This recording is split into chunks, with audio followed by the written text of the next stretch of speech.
ഒരു കേരള കോൺഗ്രസ് നേതാവിനെ, അതും പാർലമെന്റ് അംഗത്തെ സ്വന്തം നാട്ടിലെ ജനങ്ങളുടെ മുന്നിൽ അപമാനിച്ചു വിട്ടതിൽ പാർട്ടി മനസ്സൊന്നടങ്കം മാറുകയാണ്.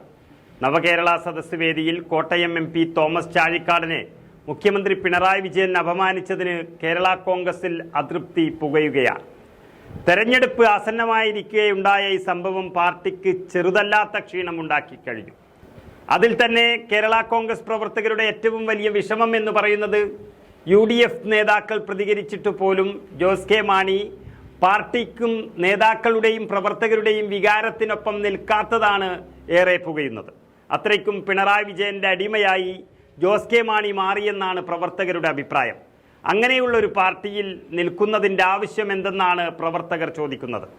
ഒരു വിഭാഗം നേതാക്കൾ പാർട്ടി നേതൃത്വത്തെ തന്നെ അതൃപ്തി അറിയിച്ചതായാണ് സൂചന. തോമസ് ചാഴിക്കാടനെ തിരുത്തിയ മുഖ്യമന്ത്രിയുടെ വാക്കുകളാണ് കേരള കോൺഗ്രസ് എമ്മിൻ്റെ ഉള്ളിൽ ഉരുണ്ടുകൂടുന്നത്.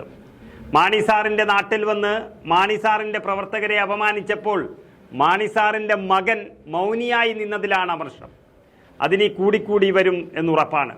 വെറുതെയല്ല തോമസ് ചാഴിക്കാടൻ പ്രസംഗിച്ചത്.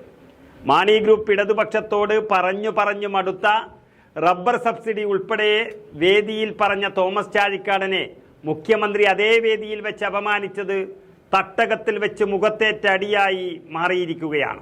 ലോക്സഭാ തെരഞ്ഞെടുപ്പിൽ കോട്ടയത്ത് മത്സരിക്കാൻ ഒരുങ്ങുന്നതിനിടെയുള്ള ഈ അപമാനം ഇരട്ടി ക്ഷീണമായെന്നാണ് നേതാക്കളുടെ അടക്കം പറച്ചത്. പ്രതിപക്ഷ നേതാവും KPCC അധ്യക്ഷനും അടക്കം ചാഴിക്കാടൻ അപമാനിതനായി എന്ന് പരസ്യമായി പറഞ്ഞുവെങ്കിലും പാർട്ടി ചെയർമാനായ ജോസ് കെ മാണി ഇതുവരെ മിണ്ടിയിട്ടില്ല എന്ന നീരസമാണ് കേരള കോൺഗ്രസ് പ്രവർത്തകരെ മാറ്റി ചിന്തിപ്പിക്കുന്നത്. UDFിലായിരിക്കുമ്പോൾ സമ്മർദ്ദങ്ങൾ ശക്തിയായി പ്രതിഫലിപ്പിച്ചുകൊണ്ട് നിലകൊണ്ട മാണി ഗ്രൂപ്പ് LDFിൽ വന്നതോടെ ചിറകരിയപ്പെട്ട നിലയിലായി എന്ന് UDFിൻ്റെ പരിഹാസം കേരള കോൺഗ്രസ് പ്രവർത്തകരും ശരിവെക്കുകയാണ്. അതൃപ്തി മുറുകിയാൽ ഇക്കാര്യം പറഞ്ഞ് മാണി ഗ്രൂപ്പിനെ ഒപ്പം കൂട്ടാമെന്ന് കോൺഗ്രസും കണക്കുകൂട്ടുന്നു.